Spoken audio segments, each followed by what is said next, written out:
Hello everyone, আজকে দেখাবো হচ্ছে আলু এবং শসা দিয়ে সাবুর বোনা। তো রান্নাটা আমি এখনই শুরু করছি। এজন্য কড়াইয়ের মধ্যে পরিমাণ মতো সূর্যমুখী তেল দিয়ে এরপর গুটি গুটি সাইজের আলুগুলা দিয়ে দিলাম। আলুগুলা গুটি গুটি ছোট ছোট সাইজ করে কেটেছি। এরপর দিয়ে দিলাম পরিমাণ মতো লবণ এবং স্বাদ মতো হলুদের গুঁড়া দিয়ে ভালো মতো আলুগুলোকে ভেজে নিব।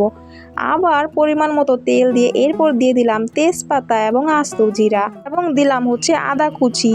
তো এই উপকরণগুলো ভালো মতো একটু লাল লাল করে ভেজে নিব। ভাজা হয়ে গেলে এরপর আমি দিয়ে দিব হচ্ছে গুটি গুটি করে কেটে রাখা শসা এবং কিছু আস্ত কাঁচামরিচ দিয়ে এখন ভালো করে মশলার সাথে একটু মিশিয়ে নিব। মিশানো হয়ে গেলে এরপর আমি দিয়ে দিলাম পরিমাণ মতো লবণ দিয়ে আবার একটু নেড়ে চেড়ে এরপর দিয়ে দিব ভিজিয়ে রাখা সেই ডায়মন্ড সাবুগুলা। এই সাবুটা কিন্তু আস্ত আস্ত দানা দানায় থাকে, একেবারে মেল্ট হয়ে যায় না। তো সাবুটা দেওয়ার পর এখন আমি দিয়ে দিলাম গুটি গুটি করে কেটে রাখা সেই আলুগুলা দিয়ে এখন ভালো করে একটু নেড়ে চেড়ে মিশিয়ে নিব এবং ঢেকে দিব। 5 মিনিট পর ঢাকনাটা খুলে দেখলাম যে সবগুলো উপকরণ ভালো মতো সিদ্ধ হয়ে গিয়েছে এবং ঝরঝরা হয়ে গিয়েছে। এরপর আমি দিয়ে দিলাম কিছু বাদাম। এটা ছিল কাঠবাদাম। বাদামটা কিন্তু আগে থেকে টেলে রেখেছিলাম। বাদাম দেওয়ার পর এখন নামানোর আগে দিয়ে দিলাম ভাজা জিরার গুঁড়া এবং একটু ধনিয়া পাতা কুচি।